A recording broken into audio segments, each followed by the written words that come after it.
اس وقت مجھے اور آپ کو جس کتاب عظیم اور کتاب اللہ کے بعد جس کا مقام و مرتبہ ہے اس سے انسلاک کرنا ہے، اس سے اپنے آپ کو جوڑنا ہے۔ کتاب باقاعدہ آغاز اس کا جب ہوگا اس وقت ہمارے آپ کے سب کے مربی و مرشد ہمارے بڑے حضرت الاستاذ مولانا یوسف صاحب دامت برکاتہم سے ہم باقاعدہ اس کا حدیث اول کے اعتبار سے آغاز کروائیں گے، لیکن حضرت کے امر و ایماء پر ہم کتاب اور صاحب کتاب کا مختصر سا تعارف حاصل کرنے کی کوشش کریں گے، اس لیے کہ سب سے پہلے تعارف ہوتا ہے، پھر تعریف ہوتی ہے اور پھر اس کے بعد معرفت ہوا کرتی ہے۔ اہل عرب یہ جملہ استعمال کرتے ہیں، اولا التعارف ثم التعریف ثم المعرفت۔ کسی بھی نووارد اور اجنبی شخصیت سے عقیدت، اس کی عظمت اور اس کی محبت کو پیدا کرنے کے لیے ضروری بن جاتا ہے کہ ہم اس کا تعارف حاصل کریں۔ جہاں تک مقدمۃ العلم کا یا کہہ لیجئے ما یتعلق بالفن کا مسئلہ اور تعلق ہے تو وہ آپ حضرات نے مصطلح الحدیث، مقدمہ مشکات شریف اور کچھ ریاض الصالحین میں پڑھ اور سن لیا ہوگا۔ شکر اللہ سعیکم وبارک فی علومکم۔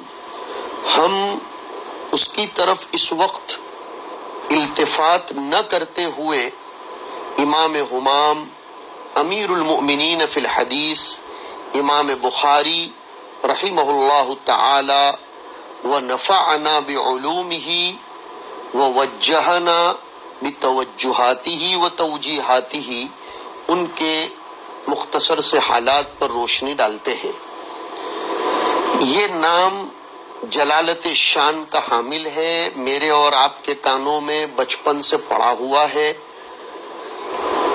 امام بخاری رحمہ اللہ ان کا اسم گرامی ابو عبداللہ محمد ابن اسماعیل ابن ابراہیم ابن مغیرہ ابن بردزبہ الجعفی البخاری ہے۔ ابو عبداللہ ان کی کنیت ہے۔ محمد ابن اسماعیل ابن ابراہیم ابن مغیرہ ابن بردزبہ۔ بردزبہ بخارا کی زبان میں کاشتکار کو کہا جاتا ہے۔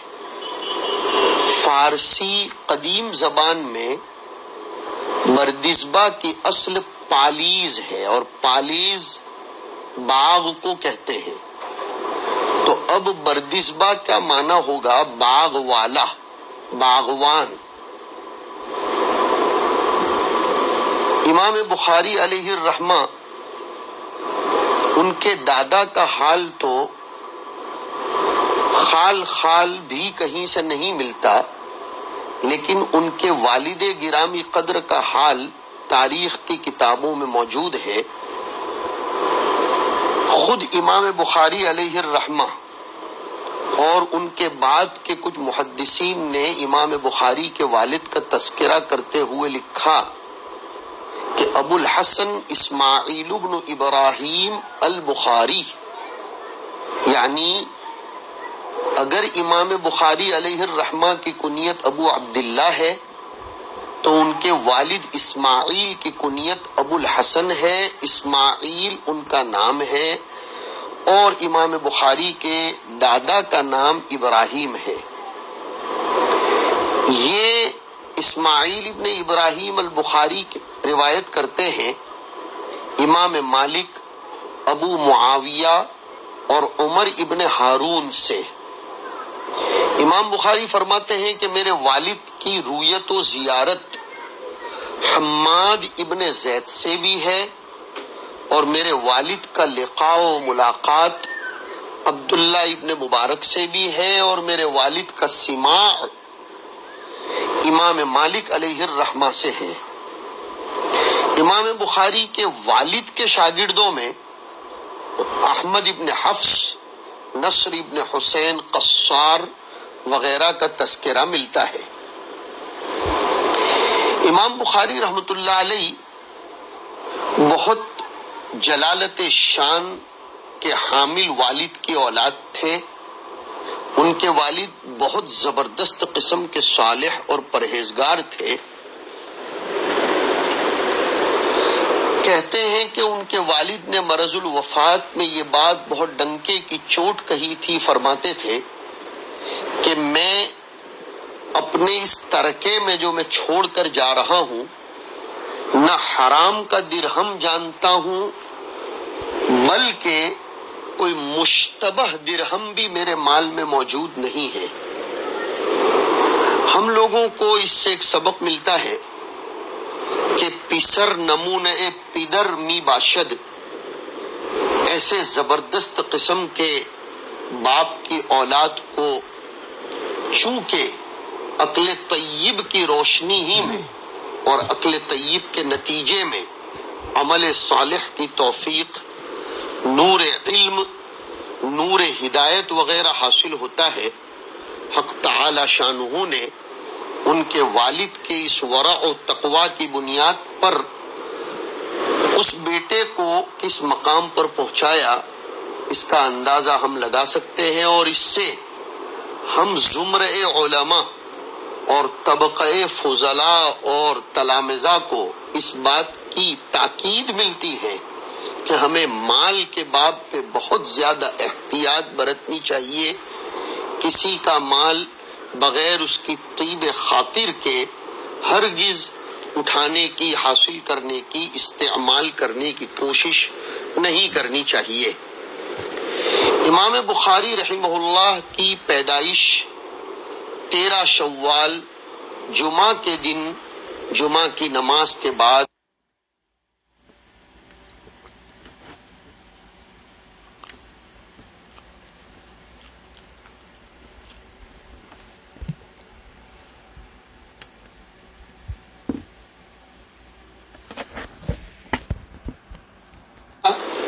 بعض کتابوں میں لیلۃ الجمعہ ملتا ہے اور بعض کتابوں میں بعد الجمعہ، لیکن صحیح بات یہ ہے کہ بعد الجمعہ 13 شوال سن 194 میں امام بخاری رحمہ اللہ اس دنیا میں تشریف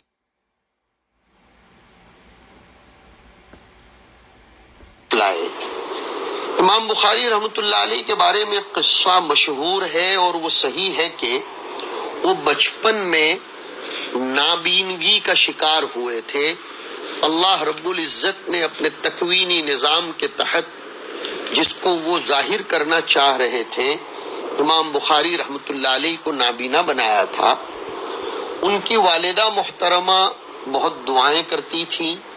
ایک رات ان کی والدہ نے خواب میں سیدنا ابو الانبیاء ابراہیم خلیل اللہ علیہ الصلاۃ والسلام کی زیارت فرمائی اور دیکھا کہ حضرت ابراہیم بشارت سنا رہے ہیں کہ اے خاتون، تیری دعا کی کثرت کی وجہ سے اللہ تعالیٰ نے تیرے بیٹے محمد کی نگاہ واپس کر دی۔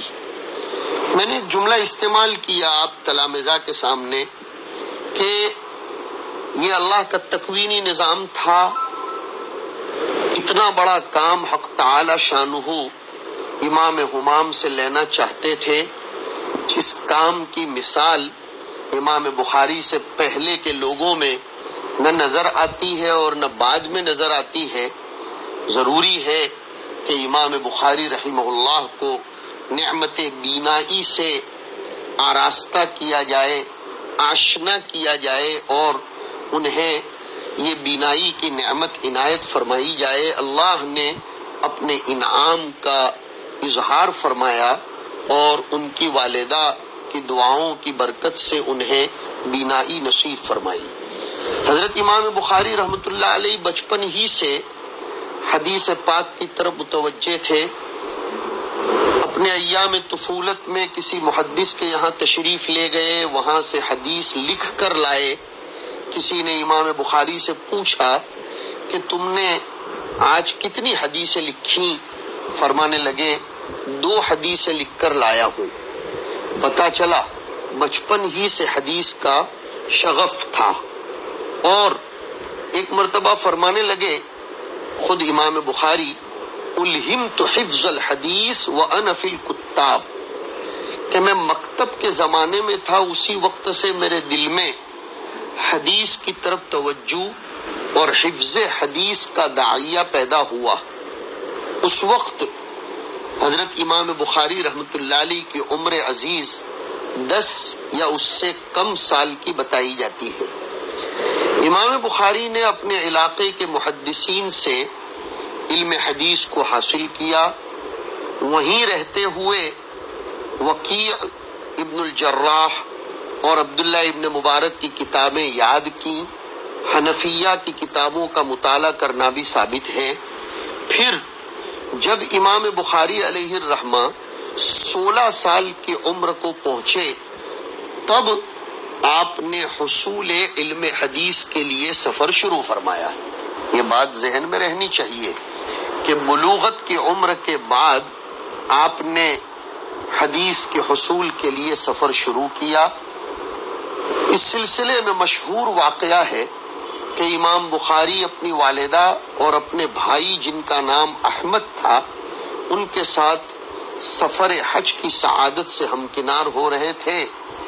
والدہ اور بھائی حج کی سعادت حاصل کر کے واپس تشریف لائے، لیکن دیکھیے اللہ کا نظام کہ اللہ نے امام بخاری کو محبت وحی اور منبع علم و ہدایت یعنی مکہ مکرمہ، حجاز اور حرمین میں ٹھہرنا الہام فرمایا۔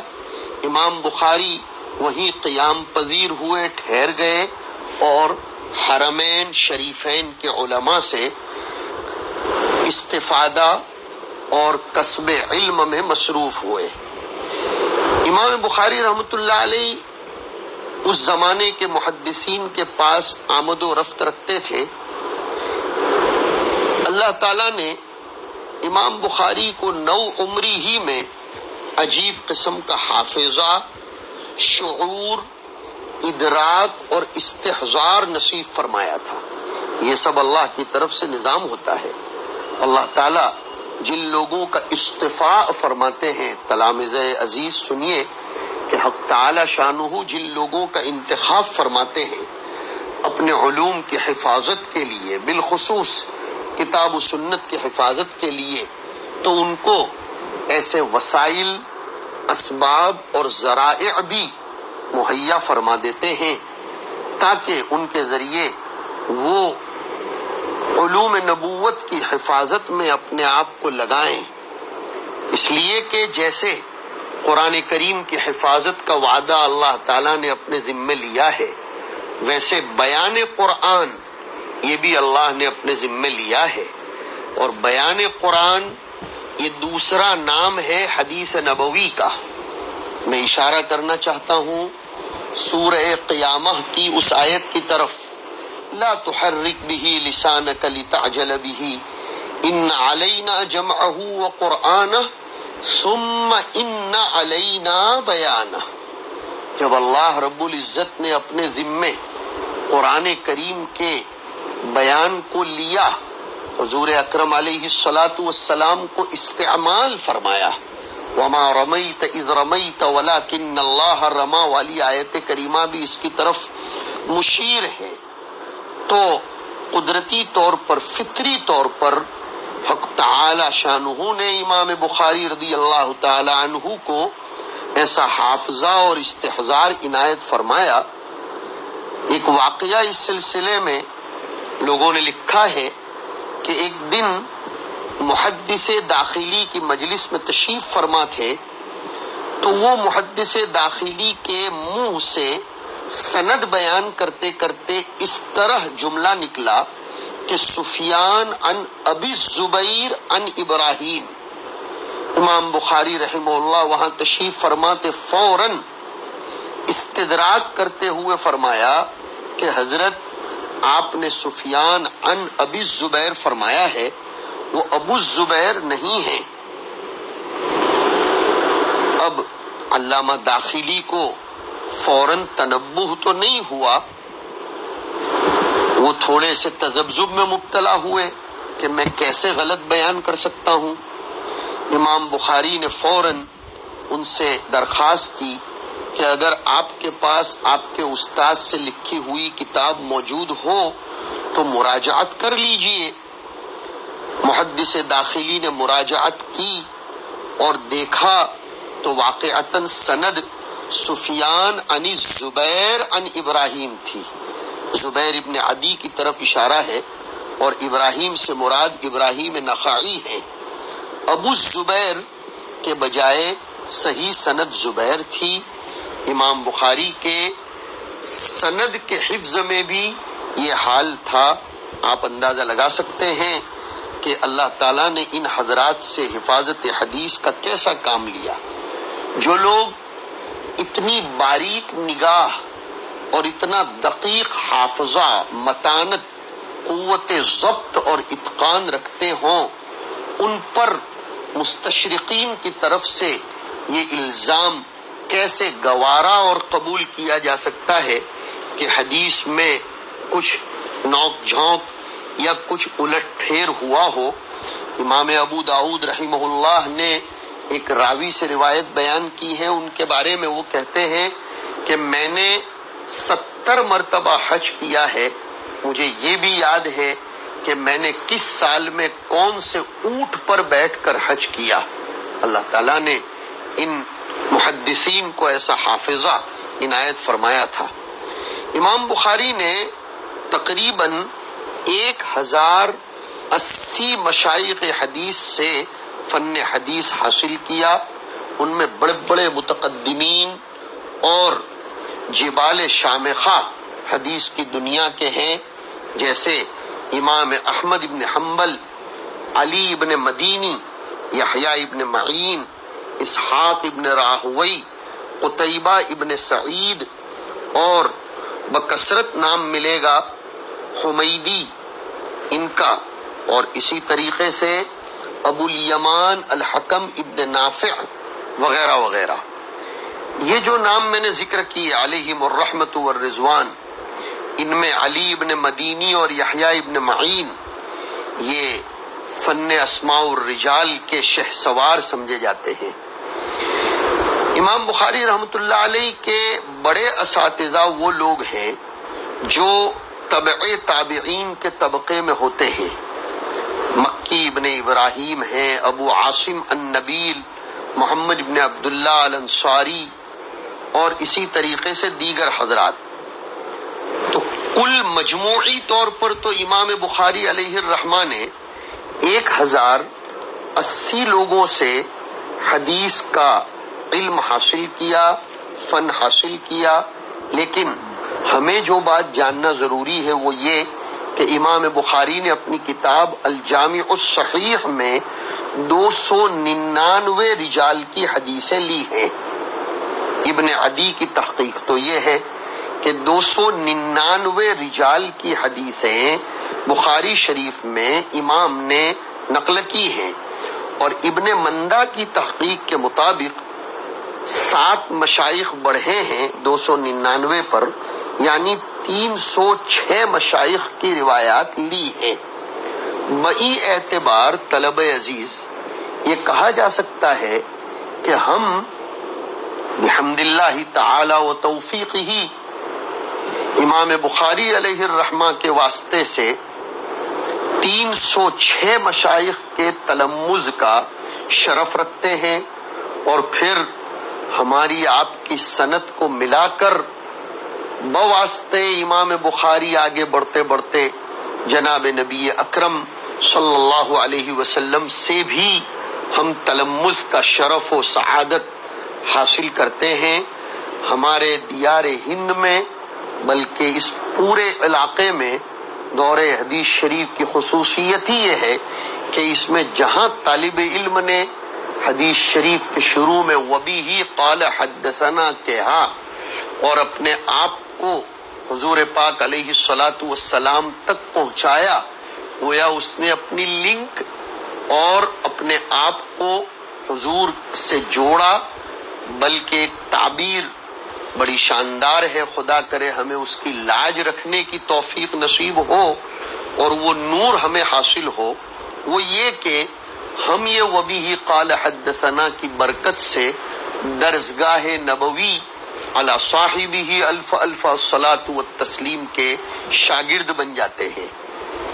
ہمارا سند کے اتصال سے حضور تک پہنچ کر حدیثوں کو پڑھنا اور پڑھانا، یہ حضور کی شاگردیت اور تلمذ کی سعادت سے ہم کو ہمکنار کرتا ہے۔ گویا طلبہ عزیز کو ایک بات کی تاکید کر رہا ہوں کہ اب تک ضرور ہم حدیثوں کو پڑھتے تھے، لیکن دور حدیث شریف میں ہم انسلاک کر لیتے ہیں سند کے واسطے سے حضور پاک علیہ الصلاۃ والسلام سے۔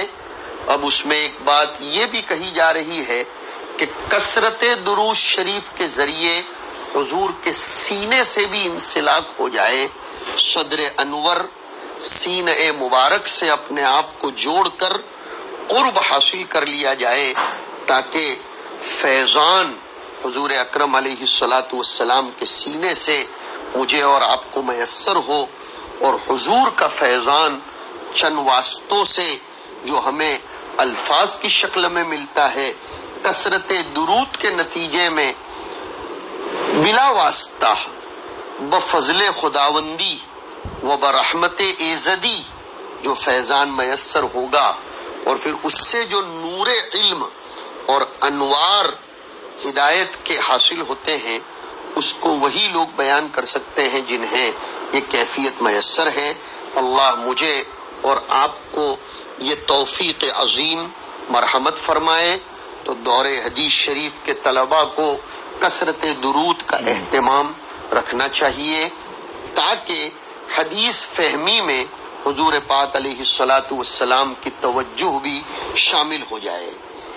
امام بخاری علیہ الرحمہ نے، جیسے میں نے ذکر کیا کہ بڑے بڑے مشائخ، متقدمین علماء و محدثین سے حدیث کو حاصل کیا، ان میں بالخصوص علی ابن مدینی کی روایات بکثرت امام حمام کی کتاب میں ملتی ہے۔ امام احمد ابن حنبل اور یحییٰ ابن معین یہ لوگ بھی رجال حدیث میں سے ہیں، لیکن ان دونوں کی روایات امام بخاری نے بہت کم ذکر کی ہے۔ امام ابو داؤد نے امام احمد ابن حنبل کی بکثرت روایات لی ہیں، لیکن باوجود امام احمد ابن حنبل کے امام بخاری کے بھی استاد ہونے کے، امام بخاری نے ان سے صرف 2 روایتیں لی ہیں، ایک کتاب النکاح میں اور ایک کتاب المغازی کے اخیر میں۔ کتاب النکاح والی روایت موقوف ہے اور کتاب المغازی والی روایت مرفوع ہے، اور 2 جگہ صراحت کے ساتھ ان کا نام لیا ہے امام احمد بن حنبل کا، ایک کتاب الصلاۃ کی باب الصلاۃ فی السطوح والمنبر میں، اور دوسرے کتاب الصیام شہر عید لا ينقصان کی تفصیل میں۔ اس کے علاوہ 3 جگہ بلا کسی تعیین کے صرف احمد نام ذکر کیا ہے، کتاب البیوع، کتاب الشہادات اور کتاب اللباس میں۔ تعیین نہیں کی، صرف احمد نام ذکر کیا۔ بعض لوگ کہتے ہیں کہ اس سے مراد امام احمد ابن حنبل ہی ہے، لیکن حافظ ابن حجر علیہ الرحمہ کو اس میں تردد ہے کہ مطلق احمد ذکر کیا ہے، ضروری نہیں ہے کہ اس سے امام احمد ابن حنبل ہی مراد ہوں۔ اور حافظ عسقلانی تو بہرحال حافظ ہیں، انہوں نے اس کی دلیل بڑی مضبوط دی ہے کہ اگر احمد سے مراد احمد ابن حنبل ہے تو وہ روایت مسند احمد میں بھی ہونی چاہیے تھی۔ تو ایک تو یہ بات ہوئی۔ امام بخاری کے دوسرے استاذ جو میں نے ذکر کیا، یحییٰ ابن معین، ان سے امام بخاری نے صرف 3 روایات لی ہیں۔ کتاب المناقب میں انہوں نے ان کی روایت کو 2 روایتوں کو ذکر کیا ہے اور ایک روایت کتاب التفسیر میں ہے۔ امام بخاری نے ائمہ 4 فقہ یعنی امام ابو حنیفہ، امام شافعی، مالک، احمد علیہم الرحمہ میں سے امام مالک کی احادیث کو بکثرت اپنی کتابوں میں لیا ہے۔ امام احمد کے باب میں تو میں نے ذکر کیا کہ صرف 2 روایتیں لی۔ امام ابو حنیفہ رحمۃ اللہ علیہ کا تو وہ نام بھی نہیں لیتے۔ امام شافعی رحمۃ اللہ علیہ کا البتہ 2 جگہ ذکر کیا ہے، کتاب الزکوٰۃ میں اور کتاب البیوع میں۔ سوال یہ ہے کہ امام بخاری بڑے بڑے ائمہ سے روایت کیوں کم لیتے ہیں یا نہیں لیتے ہیں؟ اس سلسلے میں علامہ زاہد کوثری علیہ الرحمہ کے حوالے سے شیخ یونس رحمہ اللہ فرماتے ہیں کہ اصل میں امام بخاری نے ان شیوخ کی روایات لینے کا اہتمام کر رکھا تھا جن شیوخ کی روایات کے ضائع ہو جانے کا انہیں خطرہ تھا۔ امام بخاری رحمۃ اللہ علیہ کو ان شیوخ کی روایات کے ضائع ہو جانے کا خطرہ تھا کہ کچھ شیوخ اور کچھ مشائخ وہ ہیں کہ اگر ان کی روایات لے کر جمع نہیں کی جائیں گی تو ان کے ضائع ہو جانے کا اندیشہ ہے۔ تو امام بخاری نے اہتمام فرمایا اور ان کی روایتوں کا تحفظ کرنے کے لیے ان کو جمع کیا اپنی الجامع الصحیح میں۔ اسی طرح جن مشائخ کے تلامذہ کا حلقہ وسیع نہیں تھا تو خطرہ تھا کہ تلامذہ کا حلقہ وسیع نہیں ہوگا تو ان کے علوم کی حفاظت اور نشر و اشاعت نہیں ہو سکے گی، اس لیے ان کی روایتوں کو اہتمام سے لیا۔ اور وہ اکابر محدثین جن کی احادیث مشہور معروف تھیں اور جن کے تلامذہ اور شاگردوں کا حلقہ بہت بڑا تھا، ظاہر بات ہے کہ امام نے ایسے لوگوں کی روایات کی طرف بالقصد زیادہ توجہ نہیں دی کہ بحمداللہ ان کی روایات کا تو ضیوع اور شیوع ہے، اور بعض اہل فن کا ان اکابر پر جو نقد و تبصرہ ہے وہ اس کی وجہ نہیں ہے۔ بعض لوگوں نے خام و خواہ یہ کہہ دیا کہ امام بخاری ان اکابر علماء کے باب میں اپنے خاطر میں زیادہ مقام نہیں رکھتے تھے، اس لیے ان کی روایات نہیں لی۔ یہ ٹھیک ٹھاک بات نہیں ہے، لیکن بعض لوگ اس سے زیادہ پتے کی بات کرتے ہیں۔ وہ یہ ہے کہ محدثین کرام حدیثوں کو لینے میں 2 چیزوں کا بہت اہتمام کرتے ہیں۔ اصل وجہ یہ ہے جو اب میں آپ کو سنانے جا رہا ہوں، وہ پہلے والی بات علامہ کوثری کی تھی جو شیخ یونس نے ان کے حوالے سے بیان فرمائی ہے، لیکن دوسری طرف ایک اور وجہ ہے جو صحیح بات ہے اور یہی نقطہ اعتدال ہے، اور اس سے آپ تلامذہ کو دور حدیث شریف کے ان محدثین کی عظمت کا بھی پتہ لگے گا کہ یہ ہمارے محدثین حدیثوں کو لینے میں 2 باتوں کا خوب اہتمام فرماتے ہیں۔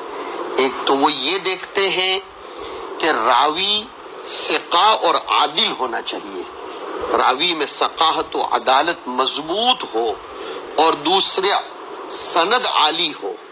امام بخاری رحمۃ اللہ علیہ نے اسی معیار کو ملحوظ رکھا اور ایسے راویوں ہی کی روایات لیں جو ثقاہت و عدالت میں اور سند کے علوم میں معیاری درجے کے ہوں۔ امام بخاری رحمۃ اللہ علیہ نے امام ابو حنیفہ اور امام شافعی سے جو روایات نہیں لی تو اس کی وجہ یہ ہے کہ امام بخاری کے نزدیک، اس لفظ پر خاص آپ توجہ دیں گے، امام بخاری کے نزدیک نہ کہ علی الاطلاق امام ابو حنیفہ رحمۃ اللہ علیہ قابل جرح تھے، تاریخ الصغیر میں انہوں نے امام ابو حنیفہ پر جرح کی، اس لیے انہوں نے امام ابو حنیفہ کی روایات نہیں لی۔ لیکن میں پھر دہراؤں گا وہ ان کا اپنا معیار تھا، ورنہ اس بات سے ہم اتفاق کسی صورت میں نہیں کر سکتے۔ وَلِلنَّاسِ فِيمَا يَعْشِقُونَ مَذَاهِبُ، اور ہر شخص کا اپنا معیار ہوتا ہے۔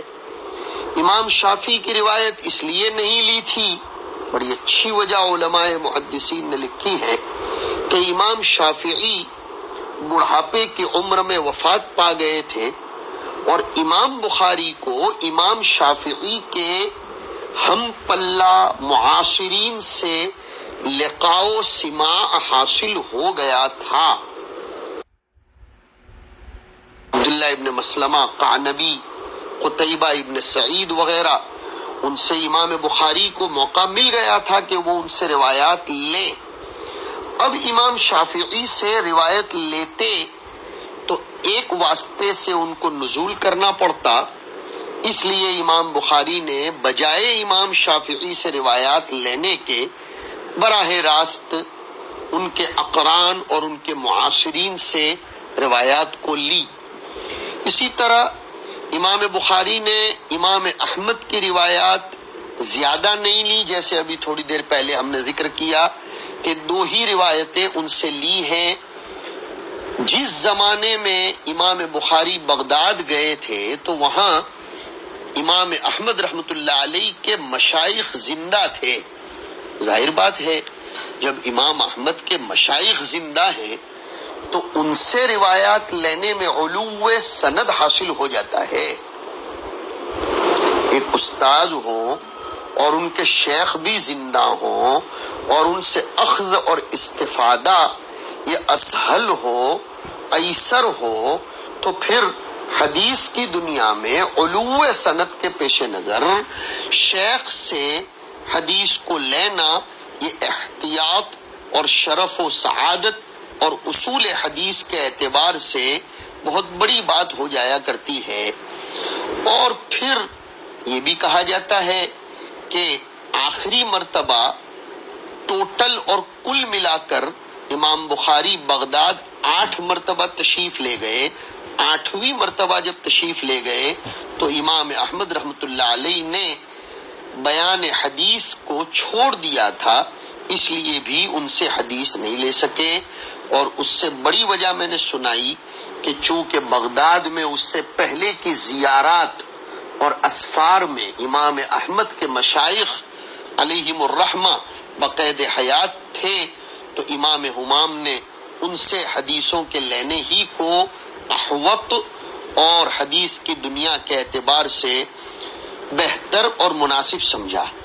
امام مالک رحمۃ اللہ علیہ کی روایت اس لیے وہ زیادہ تر لیتے ہیں کہ امام مالک امام بخاری کے یہاں دونوں شرطوں پر اترتے ہیں، ثقاہت کے اعتبار سے بھی اور روایات اور اس کی سند کے علو کے اعتبار سے بھی۔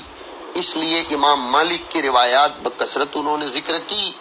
اور ایک بات یہ بھی کہی جا سکتی ہے کہ امام حمام نے چونکہ حدیث کی خدمت کے لیے، حدیث کی کتابت اور جمع کے لیے حرمین میں مستقل قیام فرمایا تھا، مدینہ منورہ میں تشریف آوری ان کی ہونے کے بعد وہاں قیام پذیری ہوئی تھی، تو امام مالک چونکہ امام حرم مدنی، امام مدینہ کہے جاتے ہیں، اس لیے ان سے روایات لینے کی سعادت بھی انہیں زیادہ تر میسر ہوئی ہو، تو امام مالک کی روایات سے اور امام مالک کی سند سے امام بخاری کی کتاب کافی کچھ بھری پڑی ہے۔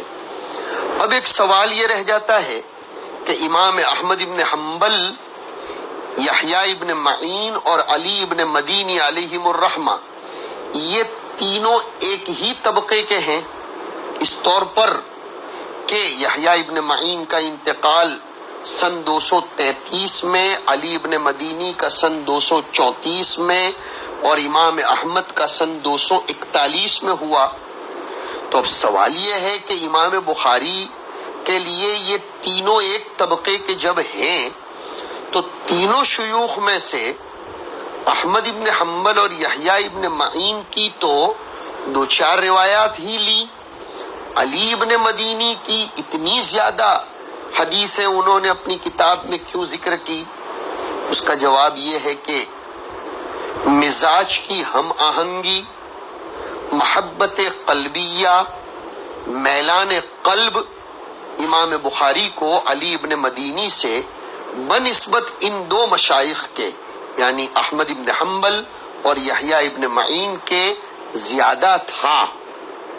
یہاں یاد رہے کہ احمد ابن حنبل اور یحییٰ ابن معین علیہم الرحمہ کے باب میں ان کے دل میں کوئی خلجان نہیں تھا، لیکن ہوتا ہے ایسا کہ کسی ایک کی طرف میلان، اس سے محبت کا معاملہ زیادہ ہو، تو علی ابن مدینی کی حدیثوں سے انہوں نے زیادہ تر استفادہ اور نقل و روایت اس لیے کیا کہ حضرت علی ابن مدینی امام بخاری کے ساتھ بہت زیادہ محبت اور تکریم کا معاملہ فرماتے تھے، اور یہ دنیا محبت کا اصول ہے کہ من احب شیئا اکثر ذکرہ۔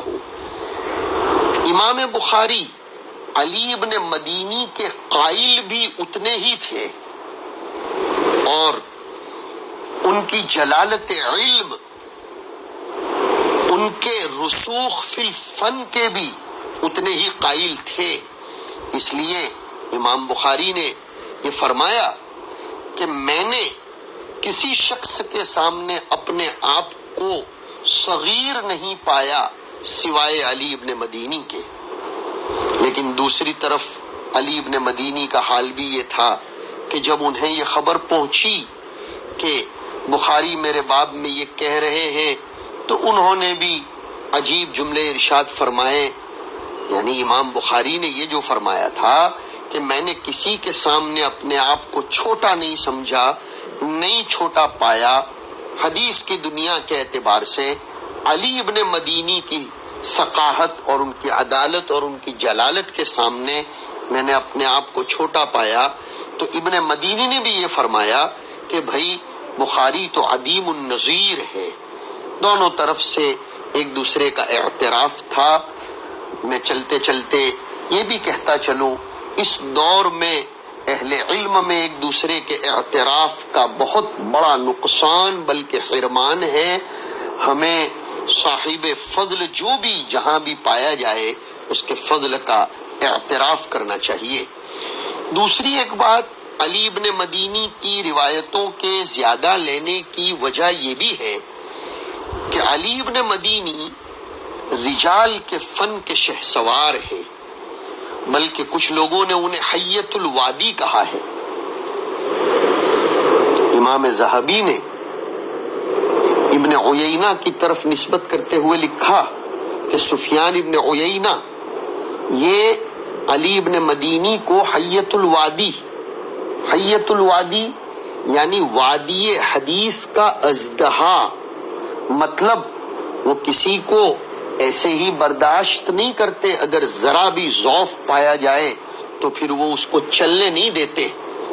ظاہر سی بات ہے، یہاں آپ خوب سمجھیے کہ جب امام بخاری علیہ الرحمہ کے پیش نظر ایسے ہی روات کی روایات کو لانا تھا جو بہت اعلیٰ درجے کے ہوں، ثقافت میں، عدالت میں، فن روایت میں اور ضبط و اتقان میں، احتیاط میں، قوت حفظ میں، متانت میں مضبوط ترین ہوں، تو اس لیول پر اور اس معیار پر علی ابن مدینی جتنے پہنچتے تھے، اس لیول پر اگرچہ ان کے طبقے کے احمد ابن حنبل اور یحییٰ ابن معین ہوں، وہ نہیں پہنچ پا رہے تھے۔ تو امام بخاری نے اپنی جامع میں جن روایات کو جس معیار پر لانے کا التزام کیا، اس معیار پر علی ابن مدینی پورے اترتے تھے، اس لیے ان کی روایات کو زیادہ تر